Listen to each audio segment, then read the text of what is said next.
My experience was completely different than anything I'd ever heard about. I had a concept of hell, but this was nothing like what I was anticipating at all. After death, most souls move on to find their final resting place.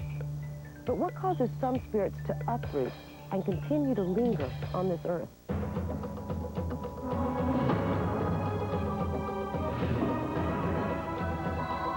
From the boundaries of the universe to the depth of your soul, embark on a journey through the unknown and unexplained.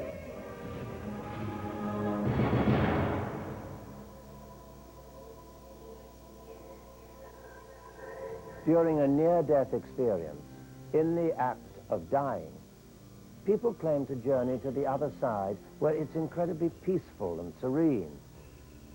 But not everyone who returns from the edge of death comes back with these feelings. There are those whose life after death encounters were full of darkness and torment. What they saw and lived to tell about was a glimpse of eternal damnation.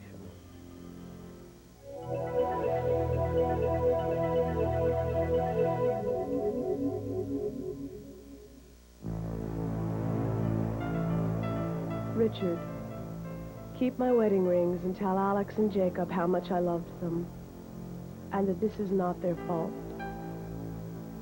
I can't do this anymore. I love you. Please understand. I just can't do this anymore. Suicide, the final act of those who feel life's problems are so overwhelming that the only way they can cope is by ceasing to cope entirely. Angie Fenimore was such a person. But during her suicide attempt, Angie discovered the turmoil she was facing in this life was nothing compared to that which awaited her in the afterlife. Hell is a matter of suffering, and I was in hell long before I took my life. Where I went was just a manifestation of what I was already experiencing. I wanted so badly just to end my life and to be done, and what I found was that I took all that with me, and it was multiplied, just intensified beyond anything that we even have the power of understanding in this life. And so it was absolutely the worst thing I could do. There was no escape. Angie was the product of a dysfunctional home. Her mother left early on, and Angie assumed the responsibility of taking care of her younger sister and her father, an alcoholic. The young girl carried out her new role as best she could, but the situation began to deteriorate, and eventually Angie became a victim of psychological abuse, sexual abuse, and was consumed with feelings of utter worthlessness.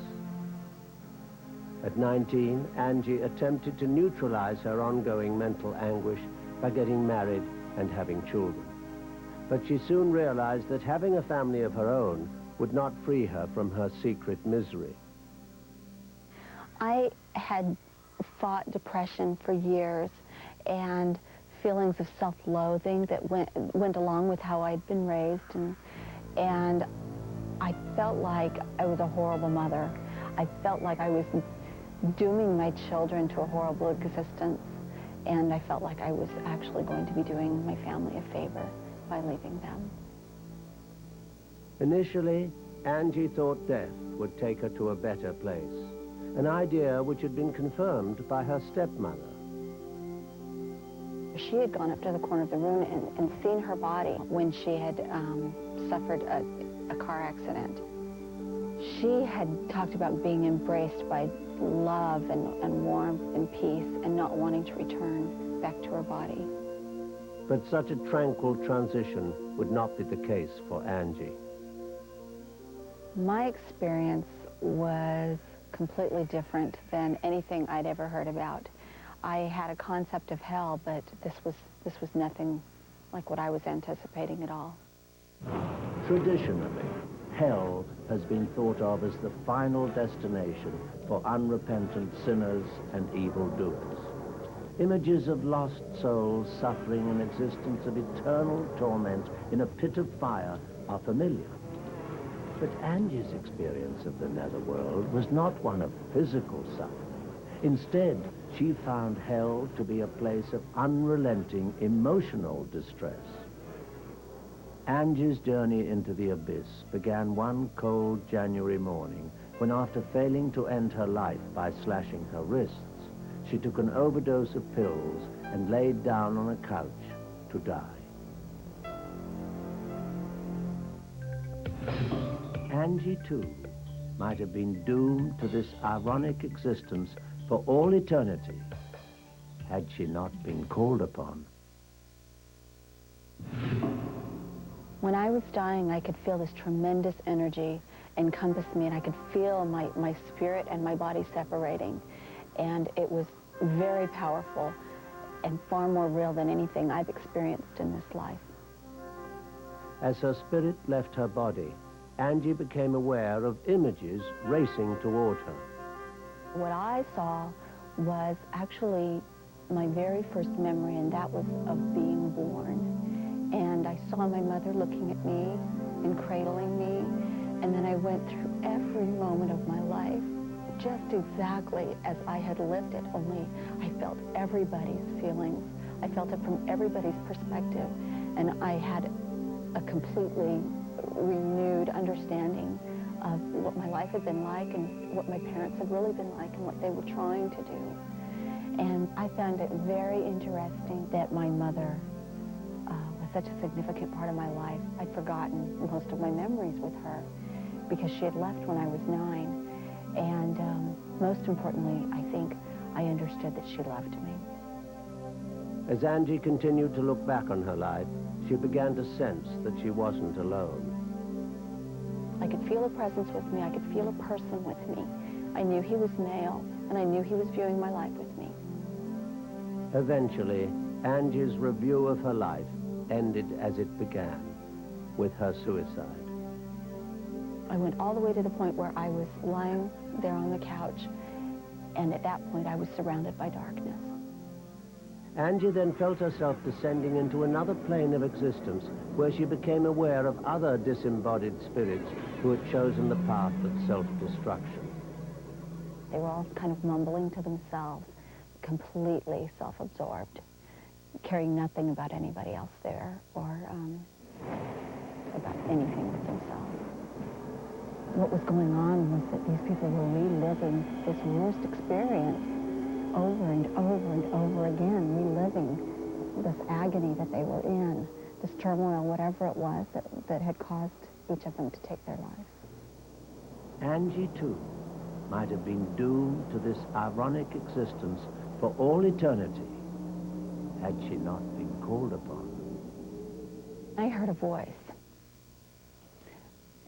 and it said, "Is this what you really want?"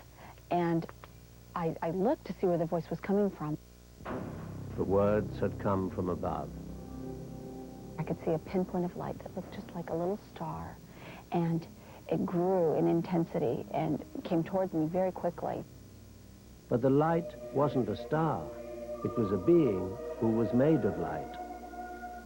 And as he approached, I realized that this was God. I didn't have to be told. It was like the universe reverberated his name. And then he said, "You can't take your life. It's not yours to take. And life is supposed to be hard. You have to pass through these things. All of us have done this." And I was filled, as he spoke to me, with understanding about the purpose of life and what we're doing here and how important it is to think about how you treat other people. And then I felt another presence standing next to him. And I realized it was the same being that had been next to me during my life review. Though Angie could not see this second presence, she sensed an inexplicable connection with him. I could feel this incredible love and peace and compassion coming from him, and pain as well.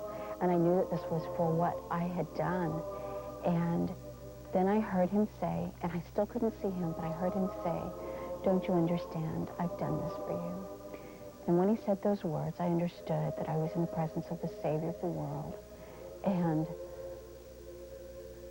I could feel what he had done for me. I was taken into that experience, into when he suffered for me, and I caught that moment of his life and understood that this was a very real and literal thing that had happened. And then I was shown what would happen to my children if I were to take my life and remain dead. And my oldest son in particular was harmed so terribly by the grief and the pain that he would have to suffer through his life that he was rendered incapable of even completing his mission here successfully. With the knowledge of the potential fate of her children, Angie's desire to die disappeared.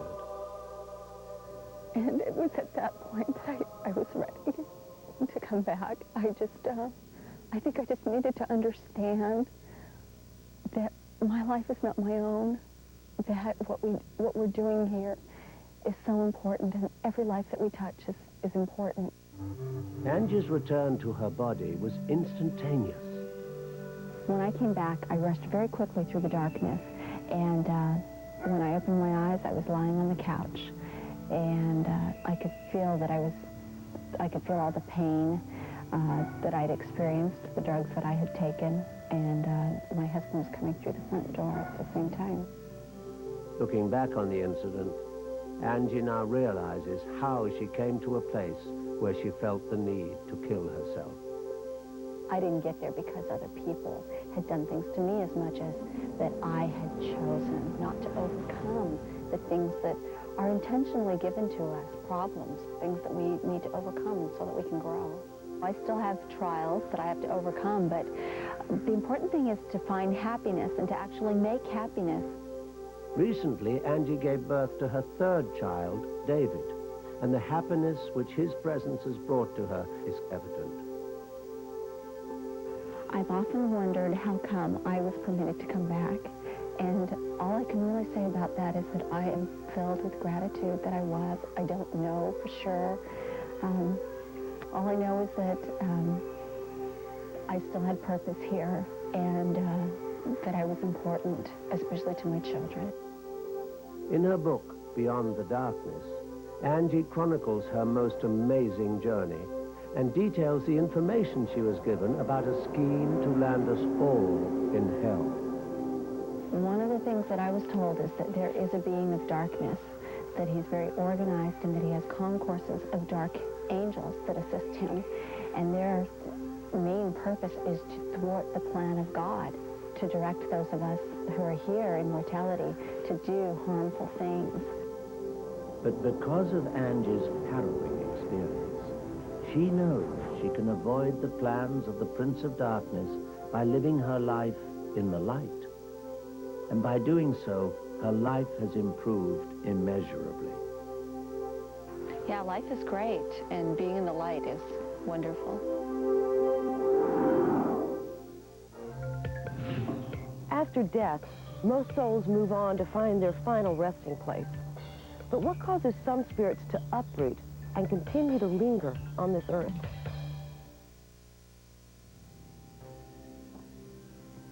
Have you ever felt something or someone was in the room with you, even though you knew you were alone? Or had an object disappear and reappear in the same place?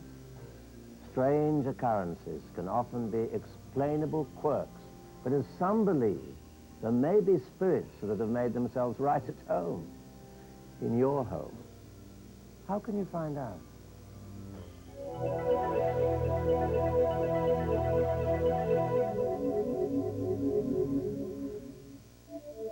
Famous haunts have long been a fascination for the ghost hunter. The Queen Mary, the Tower of London, Abraham Lincoln in the White House, and in recent years, the Amityville Horror, all have gained worldwide attention for harboring the most diverse of spirits. One of the most notorious cases of spirit investigation is the John case in Los Angeles. Strange things occurred in and around the house. While trying to find the source of these supernatural oddities, something completely unexpected happened. It started out where they were taking Polaroid pictures, and by accident, one of them asked a question. And when the Polaroid picture was developed, there was an answer there. In fact, every picture taken showed some sign of ghostly intervention. After death, most souls move on to find their final resting place. But what causes some spirits to uproot and continue to linger on this earth? I think that there are a lot of spirits that hover around us and hover around the earth. A lot of them are lost. They're earthbound. They can't figure out how to go ahead and go on in their existence. Last year, a team of psychic investigators were called to a Los Angeles home, reported to be experiencing some rather strange phenomenon. The residents believed they were not alone. Was something lingering within these walls? They can appear any way that they want to. They can appear as the last did in their physical life, or they can appear as a cloud. It's up to the spirit, individual. We tell them who is there, and why they're there. There's been a murder in this building somewhere. Someone was murdered here, a woman was murdered here. Did you guys check out that front bathroom? I picked up a heart attack in there and I couldn't breathe. This is an interesting place. The thought form that it was created here is of angry fights, arguments, and etc. And it will affect you. It will affect anybody who's in this room. There is a female spirit. There's a sense of a female being here. And you can see them standing there. Or if you're watching TV and you see the movement out of your eye, you turn and it isn't there, but it is. While some spirits remain locked in their tragedies, there are others who linger on for protection. I keep picking up a older man, bald-headed, and he has gray around his head. I feel he's lived here for a while, quite a while. The investigator describes an entity that she believes is the grandfather of one of the residents. He's with the piece of furniture, and I feel myself that he is overlooking his granddaughter at this time. The occupants have since moved out, but is it possible the spirits followed him? Well, each investigator has their own unique method of finding out. What I look for basically is electricity. Then I know I've got something of a spiritual type of energy force. I use clairsentience, clairaudio. Sometimes I look at an object, get a sense of what was connected with that object. My particular specialty is sensing changes in energy density. Especially if it's a mirror that leads to an outside wall, it could be a portal from which spirits come and go. I saw them when I walked through the door. I saw them. As I walk in the door, turn on my natural clairvoyancy and see who's there. The lady who was in the other condo, now she didn't come. I think she stayed with the other apartment. But one spirit was not to be missed. Something all too familiar to the team and those who live at the residence. Did you guys pick up on the grandfather's phone? Yeah. Yeah, Judy saw him in the little girl's room. Well, your grandfather, he likes the desk. If these spirit entities are all around us, could there be a way to communicate with them? This is one of the pieces of equipment that we usually use to record spirit voices on. At this time, we'd like to ask members of our group to ask a question and to pause about 30 seconds between questions. Each member of the group directed a question to a spirit. We heard no immediate response, but when playing the tape back, we came across something that was literally out of this world. I want to ask the grandfather if he wants to have the desk moved out of the bedroom because he wants to see here in the living room and be around other people. If that's true, to say yes and rap twice.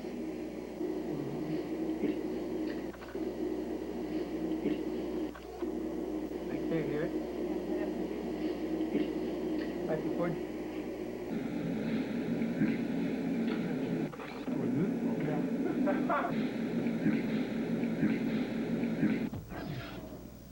Just because we don't see anything doesn't always mean there's nothing there. The bond between life and death raises new questions. Who are these spirits? And in which realm do they really exist? Have you ever settled for the easy way out, even willing to leave pieces of the puzzle on the table just to find an answer? We probably all have. But we may ultimately find we can learn more by discovering the right question. What do you think?